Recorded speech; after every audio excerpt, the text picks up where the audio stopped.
Hey, what's up guys? Today we're going to be reading John chapter 15. We're going to be learning about Jesus teaches about the vine and the branches. So let's get into it. I am the true grapevine, and my Father is the gardener. He cuts off every branch of mine that doesn't produce fruit, and he prunes the branches that do bear fruit so they will produce even more. You have already been pruned and purified by the message I have given you. Remain in me, and I will remain in you. For a branch cannot produce fruit if it is severed from the vine, and you cannot be fruitful unless you remain in me. So what it's saying here is that when we separate ourselves from God, without God we can't be fruitful. Without God we can't live a purposeful and beautiful life. We just can't. And that's what it's saying here, because if you don't remain in him, then a branch cannot produce fruit. And it says a branch cannot produce fruit if it is severed from the vine, and you cannot be fruitful unless you remain in me. And that vine, that little vine, is Jesus Christ. So think about this. There's a tree, right?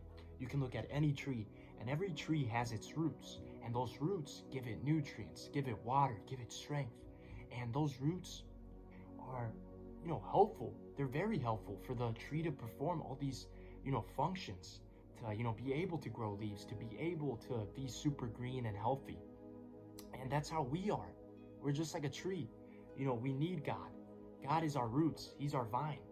And without him, when we separate ourselves from him and we no longer have our roots, think about it.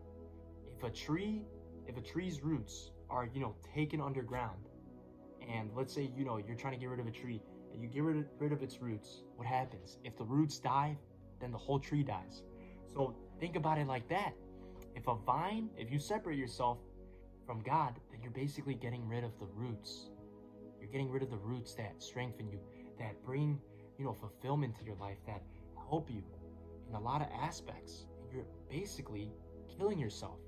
Because if a tree doesn't have roots, then it kills itself, right? It no longer works the same way it used to work. It no longer produces, these green, beautiful leaves, or maybe even fruit, like apple trees, or all these things, you know what I mean? So that's what it's saying here, is we need to remain with God. Because if we separate ourselves from God, guess what? We no longer function the right way. We are now eternally separated from him, and we're doing our own thing. And our own thing may feel good for a while. Hey man, it's going to be sad. It's going to be sad because now we can't go into heaven because we're living our way. We're living our way, and we said, hey Jesus, get out of here. I don't have time for you. And you're actually a walking dead man. Because you look good on the outside, but in the inside, you don't have your vine, you don't have your root that used to strengthen you, that used to uphold you, which is Jesus Christ.